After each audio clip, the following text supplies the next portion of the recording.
बड़गांव के एक छोटे से गांव में पप्पू नाम का एक लड़का अपने माता पिता के साथ रहता था। पप्पू की उम्र तो बस 13 साल थी, लेकिन उसकी शरारतों की चिट्ठी इतनी लंबी थी कि गांव के बुजुर्ग भी सिर पकड़ लेते। एक दिन की बात है, गर्मी की छुट्टियां चल रही थी और पप्पू को शरारतें करने का भरपूर समय मिला हुआ था।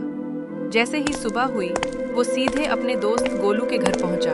वो पुकारने लगा, गोलू, गोलू, अरे भाई गोलू, बाहर आ जरा। जब गोलू घर से बाहर नहीं आया तो पप्पू सोचने लगा, लगता है गोलू कहीं बाहर गया है। अब मैं अकेले क्या करूं? कुछ समझ में नहीं आ रहा। अब पप्पू गांव में घूमते घूमते पप्पू को एक पुराना कुआं दिखा। कुआं के पास सालों से बंद पड़ा एक संदूक था। गांव वाले कहते थे कि उसमें कुछ नहीं है, सिर्फ कबाड़। मगर पप्पू की आंखों में कुछ और ही चमक थी। इस संदूक पर इतना धूल जम गई है, कुछ तो बात है। वो संदूक तक पहुंचा, झाड़ू से धूल हटाई और देखा संदूक में एक भारी भरकम ताला लगा था। ताला देखकर पप्पू मुस्कुराया। उसे तोड़ना उसके लिए किसी मिशन से कम नहीं था। वो अपने घर आ गया। पप्पू घर आकर सबसे पहले अपने पापा के औजार बॉक्स से हथौड़ा चुराया और वापस कुएं के पास आया। उसने ताले पर पहला वार किया, फिर दूसरा, फिर तीसरा, मगर ताला हिला तक नहीं। फिर अचानक एक अजीब सी आवाज हुई। थोड़ा दिमाग भी लगा लेते तो काम आसान हो जाता। पप्पू ने चौंक कर घबराते हुए चारों तरफ देखा, लेकिन वहां कोई नहीं था। फिर पप्पू ने घबराते हुए कहा, कौन?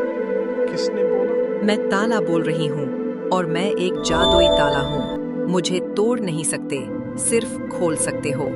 अगर मेरी पहेली सुलझा सको तो। अब पप्पू का तो पूरा शरीर कांपने लगा, मगर डर के साथ साथ उत्साह भी बढ़ गया। क्या पहेली है? पूछो। सुनो ध्यान से, ताले ने कहा। जो जितना भरे उतना हल्का हो जाता है, जो खाली हो वही सबसे भारी लगता है। बताओ मैं क्या हूँ?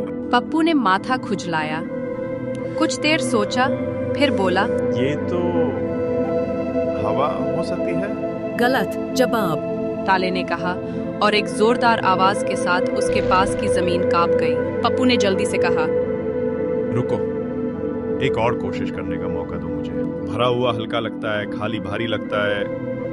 ये तो मन हो सकता है। पप्पू अचानक अपनी आंखें बंद की और कहा, ये तो गुब्बारा है। ताले ने कुछ देर चुप्पी साधी, फिर हंसते हुए बोला, बिल्कुल सही जवाब। शाबाश बच्चे।